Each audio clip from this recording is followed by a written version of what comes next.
어제 그 바자회를 잘했습니다. 대부분이 안 오셨더라고요. 다 오라 그랬더니 아침부터 비가 와서 걱정도 되고 염려도 됐는데 많이 오지 않았어요. 비가.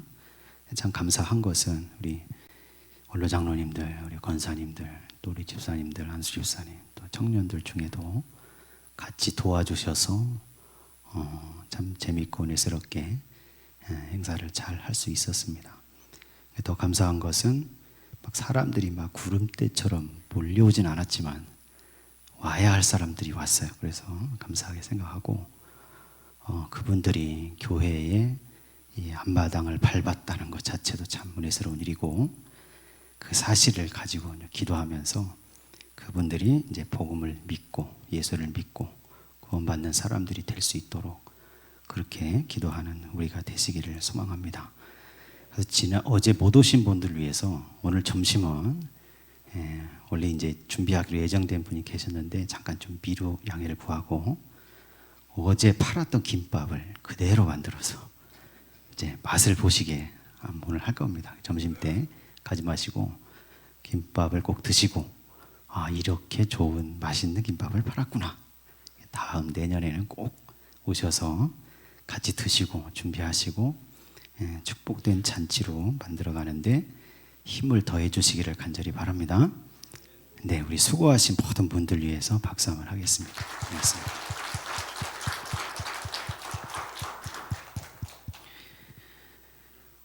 설교를 준비하다가 이제 찬양을 듣는 사이트 인터넷에 있는데 거기에 밑에 보니까 그동안 안 봤어요. 근데 찬양을 듣다가 은혜스러워가지고 밑에를 쭉 내려봤더니 보니까 기도 제목들을 막 이렇게 올린 게 있더라고요. 그래서 그 중에 이제 몇 개를 좀 가져왔습니다. 같이 읽으면서 은혜가 됐으면 좋겠는데 또 이렇게 기도했어요.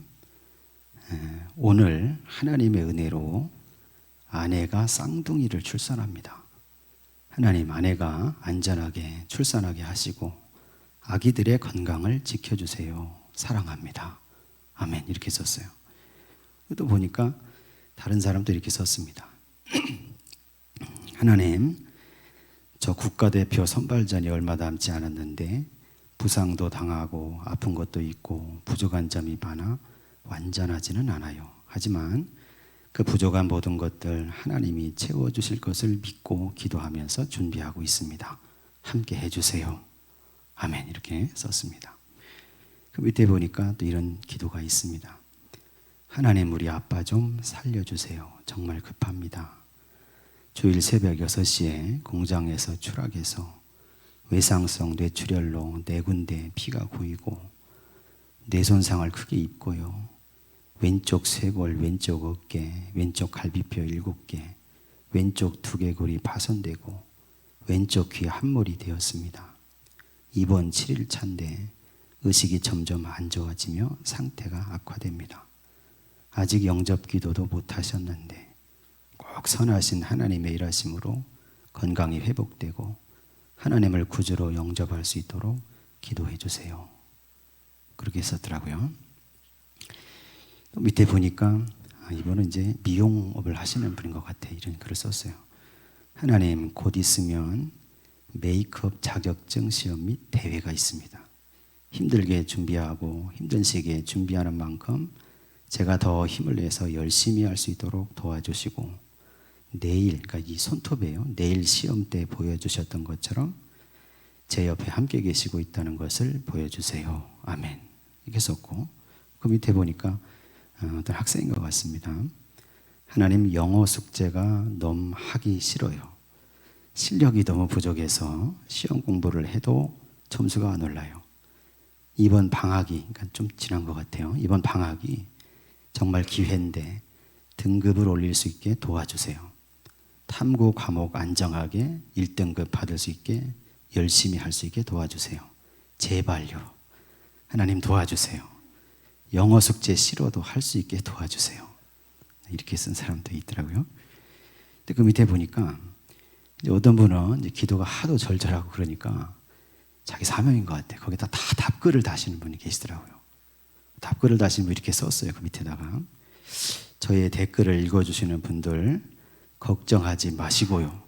신은 당신의 삶에서 행동하고 있고 모든 것이 잘 될 것이고 신은 당신에게 축복과 은총을 줄 것입니다.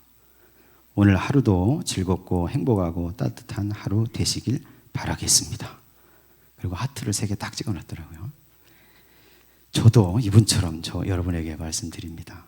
어려움이 있고 힘든 것이 있어도 하나님께서 다 들어주시고 함께 하시고 열어주시고 섭리해 주실 줄로 믿습니다.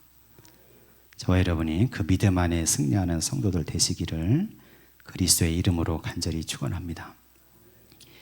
오늘 말씀에 히브리서 11장의 1절, 2절, 6절 말씀을 읽었는데 오늘 말씀에 히브리서 기자는 믿음을 정의하면서 뭐라고 얘기하냐면 믿음은 바라는 것들의 실상이고 보이지 않는 것들의 증거다. 그렇게 얘기합니다. 실상과 증거라는 거예요. 우리가 믿는 것이. 근데 이 실상이라는 말, 우리말로 해석하면 실제 모습이 있잖아요. 그런데 요거를 헬라어로 이렇게 보니까 사실은 이 뜻이 보증하다 이런 뜻이더라고요. 보증하다. 흔들리지 않도록 밑에서 떠받쳐준다. 그런 의미를 갖고 있습니다. 믿음이 뭐냐면 바라는 것들에 대한 실상입니다. 그런데 이 믿음은 바라는 것들에 대해서 보증하는 거라는 거죠. 하나님이 우리에게 약속하신 게 있습니다. 이 말씀에 있는 것처럼 우리가 바라는 것들에 대한 실상이라고 얘기하니까 내가 욕심으로 바라는 거, 내가 양심적이지 않게 요구하는 거, 여러분 그런 것들을 얘기하는 게 아니고 히브리서의 입장에서 보니까 바란다는 게 뭐냐면 하나님이 약속하신 것을 바라는 겁니다.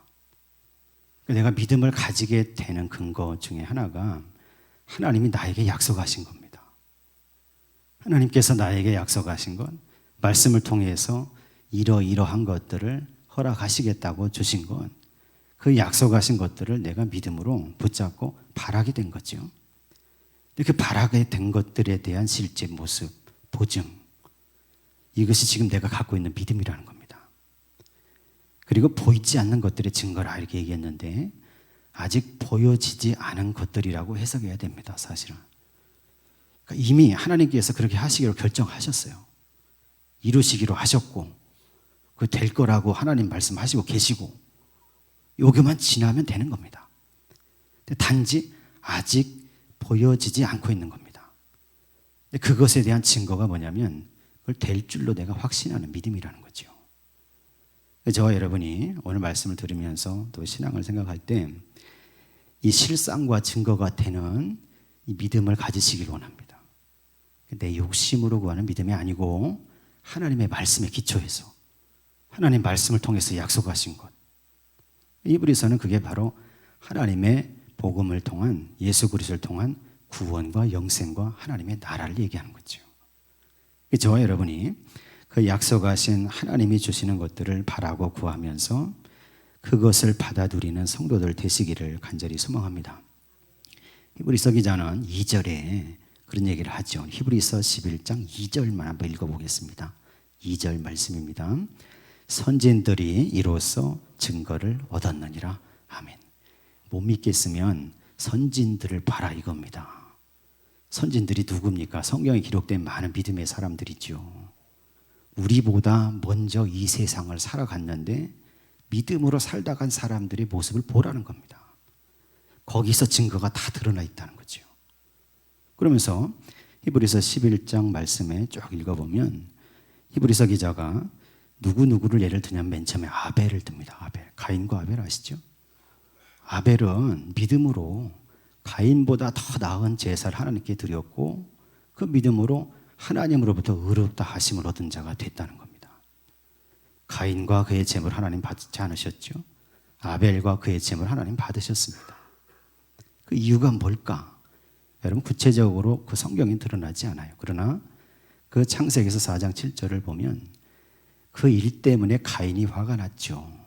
왜 내 제물을 안 받으십니까? 이러면서 화가 났는데 그걸 대놓고 얘기하는 게 아니고 하나님 앞에서 고개를 푹 숙이고 얼굴이 울그락불그락 하면서 씩씩거리고 있는 거예요. 하나님께서 그걸 보시고 가인에게 하시는 말씀에 답이 있습니다.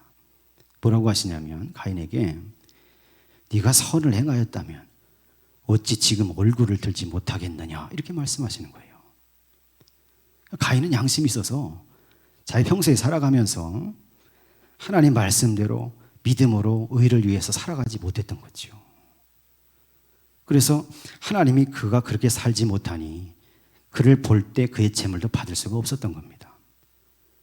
그 앞에서 자기의 재물 받지 않았다고 화낸다 하지만 얼굴을 들고 하나님께 얘기할 수가 없어요. 자기 삶이 그렇지 못하니까. 그 사실이 뭘 얘기해 주느냐, 뒤집어서 이 아벨은 그의 인생을 의롭게 살았고 선을 행하며 살았다는 사실을 보여준다는 겁니다. 히브리서 기자가 그렇게 해석하면서 아벨은 믿음으로 의롭다 인정을 받은 사람이 됐다, 그렇게 선언하고, 그 다음에 에녹을 얘기해요. 에녹을 기억하십니까? 65세에 무드셀라를 낳고 300년을 하나님과 동행하다가 그 이후에 이 세상에서 죽지 않고 살아있는 그대로 하나님이 데려가셨다는 거, 하늘로. 성경에서 이 세상에서 그 시신이 남아있지 않은 세 사람이 있죠. 에녹, 그 다음에 엘리야, 그 다음에 예수님이잖아요. 그 셋 중에 하나가 에녹이라는 겁니다. 믿음으로 바로 하나님께서 에녹을 얼마나 기뻐하셨으면, 하나님을 사랑하고 믿음으로 살아가는 모습이 얼마나 기뻐하실 만했으면 300년을 동행하신 다음에 그를 그대로 데려가셨다, 그렇게 성경이 기록합니다.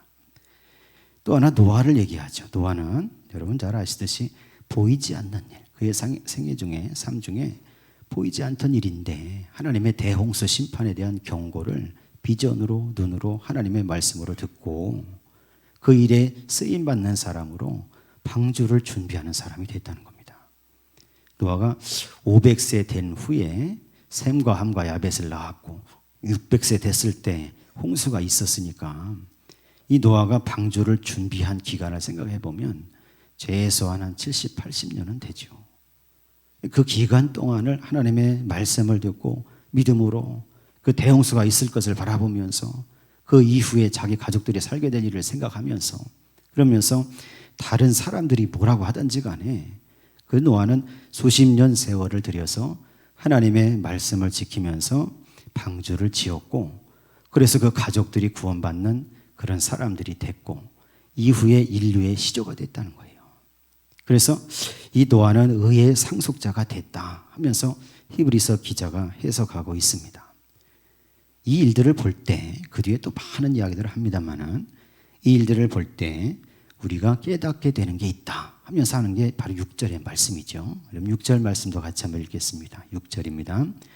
믿음이 없이는 하나님을 기쁘시게 하지 못하나니 하나님께 나아가는 자는 반드시 그가 계신 것과 또한 그가 자기를 찾는 자들에게 상 주시는 이심을 믿어야 할지니라. 아멘. 믿음이 없으면 기쁘게 할 수 없다는 겁니다. 이 선조들을 볼 때, 그리고 하나님께 나아가는 사람, 반드시 하나님 살아계신 것과 그가 자기를 찾는 자들에게 상 주시는 분이신 것을 믿어야 할 것이다 하고 선언하는 겁니다. 이어지는 말씀을 또 쭉 보니까 계속해서 믿음의 선조들 얘기를 쭉 끄집어내는 거예요. 이번에는 아브라함을 얘기합니다. 아브라함 아시죠? 아브라함의 인생 중에 가장 상징적이고 가장 기억할 만한 사건이 있는데, 그게 뭐냐면 자기 아들 이삭을 번제로 드리라는 말씀에 순종한 사건입니다. 이삭 번제 사건이죠. 이삭이 언제 태어납니까? 아브라함 100살 때 태어났죠. 그런데 그 아들 이삭을 어떻게 해서 하나님 앞에 번제로 드릴 수가 있었겠느냐 하는 겁니다. 히브리서는 해석하기를 그 이삭은 다른 아들이 아니고 그냥 아들이 아니라 하나님의 약속을 받은 아들이라는 겁니다. 저 아들을 통해서 너의 후손이 하늘의 별처럼 땅의 모래처럼 많아지게 할 것이다 하는 약속을 주신 아들이라는 거죠. 그러니까 아브라함 그걸 믿었다는 겁니다. 그리고 하나님 말씀하시는데 번제로 드리라니까, 번제로 드리기 위해서 데려가서 이 아들을 죽여서 잡아도 하나님이 약속하셨으니까 죽은 아들을 다시 살릴 것이다. 아브라함이 이걸 믿었으니까 그 아들을 죽이려고 했다는 거죠. 제물로 드리려고 했다는 겁니다. 그리고 나서 보니까 또 이삭과 야곱과 요셉의 얘기도 쭉 해나가는 겁니다. 요셉의 얘기를 보니까 요셉은 누굽니까? 여러분 애굽의 총리가 됐잖아요. 그래서 자기 가족들이 다 내려와서 에집트의 고센 땅에 살게 됐는데 창세기 50장 마지막을 보니까 요셉이 유언을 남깁니다. 자기 형들보다 먼저 죽은 것 같아요, 요셉이. 근데 그 요셉이 뭐라고 얘기하냐면 형들에게 다짐을 시키는 겁니다. 맹세를 시키면서 나는 이제 죽어서 열조에게 하나님께 돌아갑니다. 그런데 하나님께서 반드시 때가 되면 여러분들을 다 이곳에서 이끌어내셔서 약속하신 땅으로 데려갈 겁니다. 근데 그때 잊지 마시고 나의 유골도 가져가 주십시오. 반드시 가져가 주십시오. 그러면서 맹세를 시킨 거예요. 근데 그거 뭘 얘기하냐는 거죠, 그게. 요셉은 애굽의 총리가 돼서 얼마나 지위와 권세와 명예와 부귀를 누리고 살았을 겁니다. 근데 그 인생의 마지막에, 그러니까 그 인생을 통해서 그는 그 삶에 안주한 것이 아니고 계속해서 하나님의 약속을 바라보고 있었다는 겁니다. 하나님의 나라를 바라보고 있었다는 거예요. 그러니까 애굽에서 내가 죽지만 그러나 때가 돼서 이 백성들을, 이 형제들을, 이 민족을, 이 이스라엘을 하나님께서 끌어내실 때 나의 유골이라도 가져가라는 거예요. 나도 거기 가겠다는 거지요. 그리고 나서 또 보니까 그 뒤에 모세 얘기를 하는 거예요. 모세는 너무나 잘 아시죠. 모세는 40세가 되기까지 애굽의 왕자였습니다. 왕자. 그러니까 40세가 될 때까지 애굽의 왕자로 자랐으니까 그 40세가 됐을 때 모세가 밖에 나갔다가 자기 동족들이 고난을 당하는 것을 보고 그것을 막대하는 애굽의 한 관리를 쳐서 죽였잖아요. 그것 때문에 광야로 도망갔잖아요. 근데 그렇게 하지 않았으면 모세는 계속해서 이집트의 왕자로서 여생을 편히 살 수 있었을 거라는 거죠. 히브리서 해석입니다. 근데 그때 모세의 마음속에 하나님의 거룩한 의분이 생겼고 그 하나님의 의분을 따라서 그 사람을 쳐 죽였고 그리고 나서 광야로 갔고 또 40년 지난 다음에 80세가 됐을 때 그에게 나타나신 하나님을 만났고 그분으로부터 사명을 들었고 그 사명을 이루기 위해서 자신의 인생을 다 들여서 이스라엘을 출애굽하는 역사를 이루어냈다는 겁니다. 그 뒤에 보니까 계속해서 사사들과 다윗과 예언자들 얘기를 쭉 하면서 그들은 믿음으로 나라들을 이기기도 하며 의를 행하기도 하며 약속을 받기도 하고 사자들의 입을 막기도 하며 불의의 세력을 멸하기도 하며 칼날을 피하기도 하며 연약한 가운데 강하게 되기도 하며 전쟁에 용감하게 되어 이방 사람들의 진을 물리치기도 했다 하면서 믿음의 이 사사들과 다윗과 예언자들의 그 삶을 들여다봐라 하고 선언합니다. 그리고 이어지는데 어디로 이어지냐면 초대교회 성도들로 이어집니다. 히브리서가 초대교회 성도들 보라는 겁니다. 그 중에 어떤 여인들은 자기들 가족들이 죽었는데 그들이 부활할 것을 믿었다는 거예요.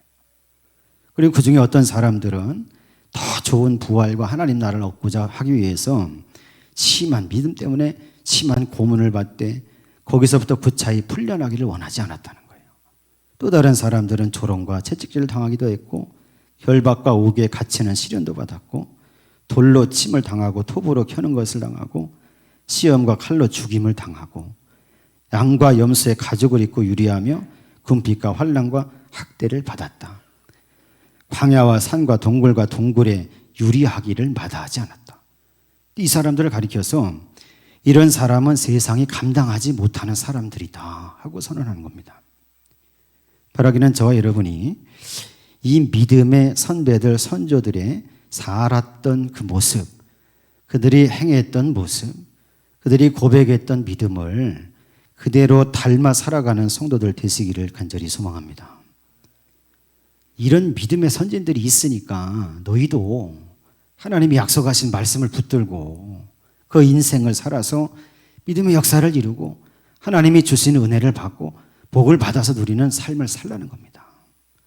아니 이 세상에서 환난과 역경이 있어도 영원하신 하나님의 나라를 약속하셨고 하나님의 은혜 가운데서 의와 평강의 역사가 있다는 것을 약속하셨으니 그 믿음의 상을 바라보면서 어떤 일이 있어도 이 세상의 삶을 믿음으로 이겨가는 성도로 살아야 된다는 거죠.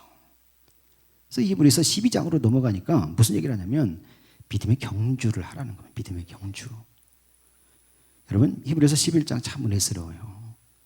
믿음은 바라는 것들의 실상이고 보이지 않는 것들의 증거다. 지금 안 보이지만 내가 실제 생각하면서 증거가 있다고 생각하고 그것을 이루기 위해서 내가 믿음으로 고백하며 살아가면 바라는 것들이 이루어진다. 이렇게 생각할 수 있습니다. 근데 이루어진 다음에 거기서 머무르면 안 된다는 거예요. 12장으로 넘어가니까 인내로서 믿음의 경주를 하라는 거예요. 사실 히브리서 12장 정말 중요한 장인 것 같아요. 그래서 우리 말씀을 한번 같이 읽어보면 좋겠는데 히브리서 12장 1절에서 3절까지를 먼저 한번 읽어보겠습니다. 히브리서 12장 1절에서 3절 같이 한번 읽겠습니다. 이러므로 우리에게 구름같이 둘러싼 허다한 증인들이 있으니 모든 무거운 것과 얽매이기 쉬운 죄를 벗어버리고 인내로서 우리 앞에 당한 경주를 하며 믿음의 주요 또 온전하게 하시는 이인 예수를 바라보자. 그는 그 앞에 있는 기쁨을 위하여 십자가를 참으사 부끄러움을 개의치 아니하시더니 하나님 보좌 우편에 앉으셨느니라. 너희가 피곤하여 낙심하지 않기 위하여 죄인들이 이같이 자기에게 거역한 일을 참으신 일을 생각하라. 아멘. 인내로 믿음의 경주를 하라는 겁니다. 왜 인내를 얘기합니까? 그들의 삶 속에 환난과 역경과 곤고함이 있다는 거죠. 그들 뿐입니까? 현실을 살아가는 믿음의 사람도 믿음을 지키며 살다 보면 환난과 역경과 고난의 순간이 온다는 겁니다. 근데 그때 인내로서 우리 앞에 당한 그 믿음의 삶을 경주를 완주하는 성도가 되어야 한다는 거죠. 예수 그리스도를 생각해라는 거예요. 예수 그리스도를. 예수께서 십자가 지셨으므로 우리 죄가 사함 받았는데 그 고난과 고통을 이기심으로 이제 예수께서는 하나님 보좌 우편에 앉는 그 영광의 기쁨의 자리를 차지하셨다는 겁니다. 그것을 바라보면서 현실의 삶 속에서 오늘 예수 믿는 저와 여러분이 우리 믿음을 지켜서 믿음의 경주를 완주하는 성도가 되어야 할 줄로 믿습니다. 뒤에 있는 말씀 보니까 이렇게 얘기하고 있어요. 히브리서 12장 계속해서 5절에서 8절까지를 한번 읽어보겠습니다. 굉장히 중요한 말씀인데 5절에서 8절입니다. 또 아들들에게 권하는 것 같이 너에게 권면하신 말씀도 잊었도다. 일러스되 네 아들아 주의 징계하심을 경히 여기지 말며 그에게 꾸지람을 받을 때 낙심하지 말라. 주께서 그 사랑하시는 자를 징계하시고 그가 받아들이시는 아들마다 채찍질하심이라 하였으니 너희가 참음은 징계를 받기 위함이라. 하나님이 아들과 같이 너희를 대우하시나니 어찌 아버지가 징계하지 않는 아들이 있으리요. 징계는 다 받는 것이거늘 너희에게 없으면 사생자요 친아들이 아니니라. 아멘. 히브리서의 놀라운 고백입니다. 이게 무슨 얘기입니까? 환난과 역경과 박해와 곤고가 있다는 겁니다. 믿는 사람들에게. 근데 그때 놀라지 말라는 거예요. 왜 이런 어려움이 있습니까? 왜 이런 고난과 이런 질병이 나를 따라옵니까? 놀라지 말고 두려워하지 말라는 겁니다. 인내로서 그걸 이겨야 된다는 거예요. 왜 그걸 주십니까? 하나님께서 자기 친아들, 친딸들. 그래서 그들의 믿음을 연단시키셔서 그래서 그들의 믿음을 깊이 있게 하셔서 하나님 나라에 합당한 자로 만드신다는 거예요. 저와 여러분이 그 믿음을 가지시기를 원합니다. 여러분 히브리서에 징계한다고 이렇게 표현이 되어 있는데 이게 사실은 영어로 하면 디스플린입니다. 디스플린, 훈련. 하나님께서 연단하신다. 더 깊이 얘기하면 아버지가 아들을 훈육하는 걸 얘기하는 거예요. 훈육. 잘 되게 하기 위해서. 온전한 구원에 이르게 하기 위해서. 그래서 때로는 그 앞에 징계를 당하는 때가 있다.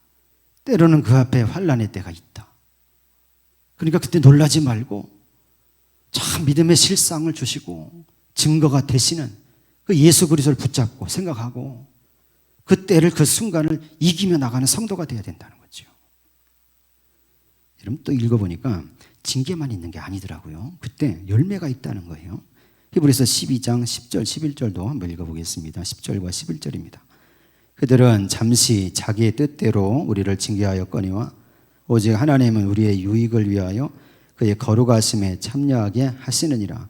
무릇 징계가 당시에는 즐거워 보이지 않고 슬퍼 보이나 후에 그로 말미암아 연단받은 자들은 의와 평강의 열매를 맺느니라. 아멘. 징계의 시기, 환난의 시기, 역경의 시기, 고민되는 시기, 난관에 부딪힌 그 시기를 정말 믿음으로 잘 이겨내는 사람, 인내하며 그 믿음의 경주를 해나가는 사람, 그래서 연단받은 사람들, 그 사람들은 하나님의 거룩하심에 참여하는 사람이 됩니다. 또 하나님이 주시는 의와 평강을 누리게 된다는 거예요. 여러분, 이 복을 구하시고 이 복을 받는 자들로 사시기를 간절히 소망합니다. 마지막에 보니까, 중간에 보니까 12장 12절 13절에 이렇게 권면합니다. 오늘 그 말씀 마지막으로 12절 13절을 같이 한번 읽겠습니다. 그러므로 피곤한 손과 연약한 무릎을 일으켜 세우고 너희 발을 위하여 곧은 길을 만들어 저는 다리로 하여금 어그러지지 않고 고침을 받게 하라. 아멘. 그 역경 가운데서, 환난 가운데, 고민 가운데서 피곤해진 손, 연약해진 무릎을 일으켜 세우라는 거예요. 물론 믿음으로, 실상을 보는 믿음으로 일으켜 세우라는 겁니다. 증거가 있는 믿음을 가지고 선진들의 믿음으로 살아갔던 그 모습들을 바라보면서 피곤해진 손을 일으켜 세우고 연약해진 무릎을 다 딛고 일어서라는 겁니다. 오늘 저와 여러분이 다 일어서게 되시기를 간절히 소망합니다. 너희 발을 위해서 곧은 길을 만들라는 얘기는 바른 길을 걸어야 된다는 거예요. 믿음으로 일으켜 세워서 하나님 말씀하신 복음의 길을 걸어가는 사람에게는 저는 다리가 어그러지지 않게 되고 고침을 받게 된다는 겁니다. 여러분, 이 은혜의 역사가 임하시기를 간절히 소망합니다. 사도행전 3장을 보니까 거기 놀라운 사건이 하나 나오죠. 사도행전 2장에 성령 강림 사건을 있어서 베드로, 요한이 성령을 받았습니다. 그리고 나서 예루살렘 성전에 올라갔죠. 올라가다가 성전 미문 앞에서 누구를 만납니까? 평생 걸어보지 못한 사람, 태어날 때부터 걷지 못했던 사람이 거기에 앉아서 구걸하고 있는 것을 보게 됩니다. 그래서 그 앞으로 갔더니 다 달라고 막 손을 내미는 거죠. 뭘 좀 달라고. 그때 베드로가 그를 바라보면서 얘기하죠.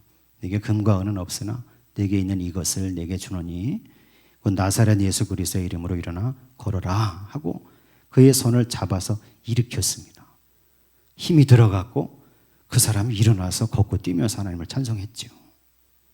여러분, 그 사건을 기억하시면서 저와 여러분이 그 주저앉아 있었던 그 장애인과 같은 사람은 아닌지 생각해 봐야 됩니다. 히브리서 기자는 사람이 살아가면서 그 삶 속에서, 인생 속에서 환난과 공고와 역경 가운데서 피곤해진 손을 들어드리고 연약해진 무릎으로 주저앉아서 그렇게 살아가는 성도가 되면 안 된다. 여러분, 베드로가 그 사람을 일으켰지만 베드로의 능력으로 된 게 아닙니다. 사도행전 3장 그 뒤에 말씀을 쭉 읽어보면 베드로가 설명합니다. 내 경건과 내 능력이 아니고 예수 그리스도의 이름으로, 예수 그리스도의 능력으로 됐다는 거예요. 그러니까 예수 그리스도께서 베드로의 손을 통해서 역사하셔서 그 주저앉아 있던 사람을 예수님의 손으로 붙잡아 주시고 일으키셨다는 겁니다. 그러니까 저와 여러분들도 이 실상 있는 믿음 속에서 선진들이, 믿음의 선조들이 살아갔던 인생을 보면서 그 믿음을 가지고 나를 향해서 지금 손 내밀고 계시는 예수 그리스도를 붙잡아야 되는 거예요. 붙잡혀서 일어나야 됩니다. 그 일어나는 사람은 저는 다리가 다 치유되실 줄로 믿습니다. 어그러져 가는 그 인생의 길을 걸어갔는데 피곤에 지쳐서 시들어서 막 힘들게 살아갔는데 그것이 다 고쳐지고 다 회복돼서 기쁨과 평강과 의의 길을 걸어가는 성도가 되실 줄로 믿습니다. 히브리서는 그 믿음을 가지고 믿음의 경주를 완주하라는 겁니다. 여러분, 이스라엘 백성들 가나안 땅 들어갈 때 마지막으로 이 말씀을 드리면 여호수아 인도로 들어갔죠. 기억하십니까? 요단강을 건너서 이스라엘 출애굽 2세가 여호수아의 인도를 따라서 이 가나안 땅을 들어갑니다. 그때 어떤 상황이 있었냐면 이스라엘 백성이 요단강가에 이르렀는데 요단강 그때 보리 추수기였다 이렇게 돼 있어요. 요단강 물이 너무나 차고 넘쳐 흐르는 거예요. 건너가야 되는데 물론 홍해만큼은 아니겠지만 물이 차고 넘쳐서 막 흐르니까 그 주변에다 사람들이 제방을 높이 쌓아놨어요. 어떻게 건너갑니까? 근데 그때 하나님께 기도하니까 하나님께서 뭐라고 하시냐면 너희들이 갖고 있는 그 언약궤, 하나님의 말씀, 법궤 이것을 제사장들의 어깨에 메우고 먼저 나가게 하라는 거예요. 그리고 그 뒤를 800m가 떨어져서 이스라엘 본진이 따라오는 겁니다. 이 사람들이 뭘 보냐면 언약궤를 메고 가는 제사장들의 무리를 딱 보는 거예요. 저기 하나님 말씀이 간다는 거죠. 보면서 자기들의 마음속에 믿음이 생기는 겁니다.